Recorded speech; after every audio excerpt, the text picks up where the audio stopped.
After that really long rest day inside the temperate rainforest, the group began to walk again, though not without making some noises. You know what they say, the journey of 1,000 miles begins with a single step and a lot of bitching. John had to inform them that they would no longer be trying to dead reckon their way through the forest. With their limited supplies, it would be a really bad idea if they were out and ran out of food, yet it would be far worse if they ran out of water, especially with an aquatic species traveling with them. Their best bet is to follow the stream, which leads to a creek, and a creek would lead to a brook, and a brook would lead to a river. Then you follow the river to the ocean. So that's exactly what they did. Each day they followed the water as it made its way to one confluence after another, eventually reaching a river with some small fish in it. With resources running low, Lauchi agreed to enter the water and attain the food. It was quite a sight, as Lauchi dropping her pack, removing her outer layers, and sauntering into the brook. Just as impressive was the fact that she could catch more small fish than they could even eat. As her body exited the water, glistening in the noonday sun, John found himself slightly captivated. When Lauchi noticed, she asked what was wrong, and John simply dismissed his actions and focused on his work. Kib and Bink saw this and looked at Lauchi as well, yet they could not really see the attraction. Tilting his head a bit, Kib watched Lauchi exit the water, looking at her body up and down. His eyes narrowed as he started to see a little of what John was suddenly seeing. This didn't last, as Kib's visor was actually raised and a freshly cleaned fist was shoved into his mouth. He turned over to see that John had actually shoved the fish right into his gullet. Now, normally, this would be a sign of disrespect, yet realizing where his mind had gone and the unbelievably good taste of the fish still wet from the brook made him not care at all. After cleaning the fish, John started showing everyone about preservation of food, the old-fashioned way. They needed to do this as their food was no longer frozen due to the climate being warmer. They all listened intently as he went through it step by step. With the preservation of food, mainly by drying it, of course, they would be able to snack while they walk, a far more efficient way of maintaining energy, of course. This was even clear the very next day as they were able to push much farther than they had before. Eventually, they did reach a large river, and John told everyone that they would be camping there for a few days. No one complained as they dropped their heavy packs, but eventually asked, why are they stopping? John then pulled out the holo map of the planet. Although without satellite networks, it was just a fancy map and might as well be paper as far as John was concerned. But it did give some clues. John pointed out where they had started, which was just inside the Arctic Circle. Moving his hand, he drew a line north until the foliage was found, pointed at the rough estimate of where they had been attacked, and showed their rough location of the streams to the river, then placed a dot at their supposed location. They all stood in silence as John was able to perform these calculations without any technological assistance. He stated, as you can see, once we create a raft, we can simply travel down this river to the main tributary straight to the ocean. Would walking not be faster? Bink asked. Traveling by flowing water, on average, is 3 times faster. Along with that, we're not going to be wasting any energy by carrying anything. A welcome factor. How long will it take to create this raft device? Depending on resources, a few days to a week, tops. He then turned to Lauchi. While we're drifting down the river, you will have your choice of whether or not to stay on it. Although, during construction, I have a separate task for you. Lauchi looked and she was very confused at this. Collecting materials and building the raft is going to take time and a lot of energy.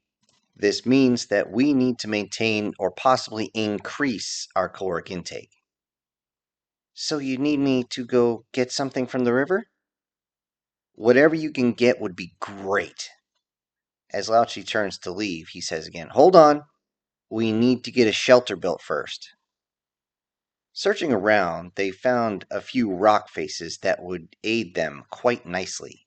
By now, everybody knew how to build a quick shelter, but this one had to stand for more than a single night. For this reason, John performed most of the construction while the others gathered material. Kib helped setting the posts and getting a few larger items in place thanks to the suit aiding his own body. But this was not his main contribution. Now that the climate was more temperate, Kib could finally get out of that damn suit for a few hours at least.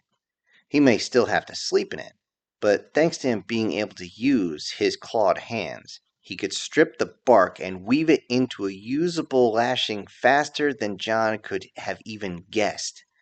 Needless to say, this sped up construction of the shelter considerably. Once the shelter is complete, they get a fire going.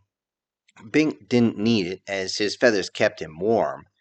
Lauchi was still afraid, but got close enough to feel the heat, if only just a little bit. Kib enjoyed every second of it as the heat permeated his reptilian scales. John was just glad to have something to cook his damn food. For the next 9 days, they gathered materials, created lashing, or cordage if you prefer, and created a raft large enough for all of them, plus their equipment. It took longer due to the size of the raft. After performing calculations again, the raft would have to be big enough for 8 personnel. 4 in his group, plus the suit was another 1.5 personnel, considering its bulk. Then there was the repulsor lift carts that had to be set up there, and they do take up a lot of space. Before taking off down the river, John did take a bit of time for himself. He kind of had to. Even though the other members of the group have poor senses of smell, the constant perspiration from a human was starting to get unpleasant. Taking a few hours to wash his clothing items as well, he set them to dry and decided to cleanse himself in the river. While enjoying the cool water, Lauchi popped out of the water close by, scaring the crap out of John. Thankfully, not literally. How long have you been down there? Long enough to examine you. Um, okay, and your assessment? You have lost considerable amount of girth, especially around your abdomen. This is odd. I have never seen the abdominal musculature of a human outside of images.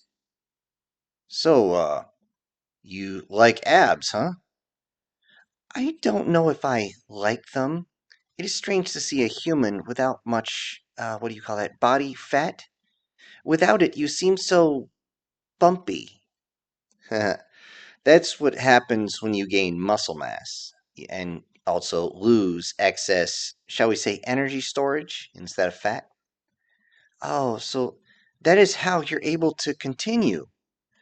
Now, now that your reserves are depleted, will you fall to starvation like Kib? His species keeps his energy reserves in his tail. Without it, they slip into a coma and just cease. Oh, no, no, no. With humans, it's different. Don't worry. Though stressful on the body, we become more efficient as we start to, exercise this much. Also, the more active you are as a child, the more efficient your body becomes later in life. I see, she said. That is very interesting. What about you? John asked. Are there any issues with loss of energy I should know about? Energy, no. It's just embarrassing to have put on so much girth. What? Seriously, you're not fat. Not in the sense of energy storage, but more in relation of musculature. Seriously, feel this. She reaches over, grabs his arm, and places his hand on her thigh. This much dense muscle only happens if we are forced to stay on land for extended periods of time. She looks upset as she says this and continues. Very few males find this attractive, and it takes years for it to go away, no matter how much I swim. John is trying to keep his mind on the conversation, while Lauchi has his hand actually locked on the back of her thigh, suddenly thinking he is very grateful that the water is cold. Then he talks. I have a feeling that many males are actually going to think that strong legs are a benefit, as well as interesting to examine. Lauchi thinks for a moment and finds a bit of solace in his words. Then her mind snaps into another thought and she realizes she is holding John's hand right next to her ass. She releases her hand from his and gets a bit embarrassed and excuses herself before disappearing back under the water. John notices that from the ripples, she swam upstream and very far away from him. Climbing out of the water, he dries himself with a blanket and then lays the blanket out to dry itself back out. Upon returning to the camp, he can see Kib and Bink cooking up supper. Bink speaks up. Enjoy your bath, he said, tilting his head, which is his version of a smirk. Shut up, Bink, John says. Thank you, John. It's nice to be noticed. Just hand me a fish, will you? I'm hungry. I'm sure you are, he said as he handed one over. The trip down the river started the next day. Lauchi spent half of the day in the water since the river was wide enough and deep enough that she could zigzag back and forth without problems. Some of her swimming was just for recreation, other times bringing up food. She scared everybody the first time by getting enough speed and leaping right out of the water and landing on the raft itself. The first time scared Bink so much he had actually gone into a defensive stance, flailing out his feathers and nearly falling off the raft as he stepped back. On the raft itself, it seemed as though slow going as rivers continued to merge together, and there was seemingly no debris or any type of whitewater to contend with. Because of this, they took shifts and just didn't stop. That is until Lauchi leaped out of the water and curled up into a ball in the center of the raft. She was shaking so much that no one could calm her down, so they headed straight towards the shore. Once on land, Lauchi began talking about an evil creature in the water. When she finally calmed enough to describe it, John said, Sounds like eels. And with that, he got to work. He started by digging a deep hole approximately 10 feet from the river and then finding a log from a particular tree that grew on this planet. These trees are kind of like bamboo, but they're not segmented like bamboo.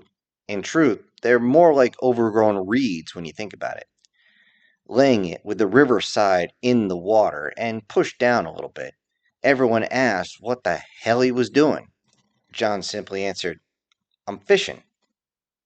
It didn't take long before several eels made their way through the log and fell into the pit. Within a few hours, they had more food than they could even carry. Lighting a fire, John began to process them out, and it only takes a few minutes for Kib and Bink to walk over to help him out. With their talons, they make quick work of cutting up the eels as John cooked them. Lauchi finally gathered enough courage to get a closer look. As the men prepared their food, Lauchi explained that a similar creature on her planet was the most dangerous animal they have. To see it so casually killed and butchered was simply amazing to her. Only the strongest of her warriors would even consider going out and hunting it. When she asked if they could really eat it, John simply stated, Sure, you can live on it, but it tastes like dung. They chuckled at that, and this finally broke the tension as they all enjoyed the meal, finished the preparations, and then got underway again. It was only another day before they could smell the ocean off in the distance. Once they reached the ocean, John had them paddle straight to the closest beach. They found one that was a perfect white sand beach, too. After tying off the raft, Kib asked, Why do we stop? Not just cross this narrow sea? John responded, Only an idiot crosses an ocean unprepared. Besides, we can afford to spend some time enjoying this beach, he said as he spread his arms. Everyone agreed, and after unpacking and setting up a shelter, Kib ran around the beach, climbing a few trees as well, and then to sun himself, not just on the sand itself, but up in the trees. He enjoyed this so much now that he didn't have to wear that damn suit. Bink wasted no time in giving himself a sand bath in order to preen correctly, and of course remove a few hitchhikers that had found their way into his feathers. Louchy surprised John by swimming in the ocean as he thought she was strictly a freshwater species. John himself wanted to relax, so he stripped down, walked across the warm sand, feeling it between his toes, laid out a blanket, and let the two suns cook on his body for a while. They had finally reached the ocean, and like the man says, you gotta enjoy the little things.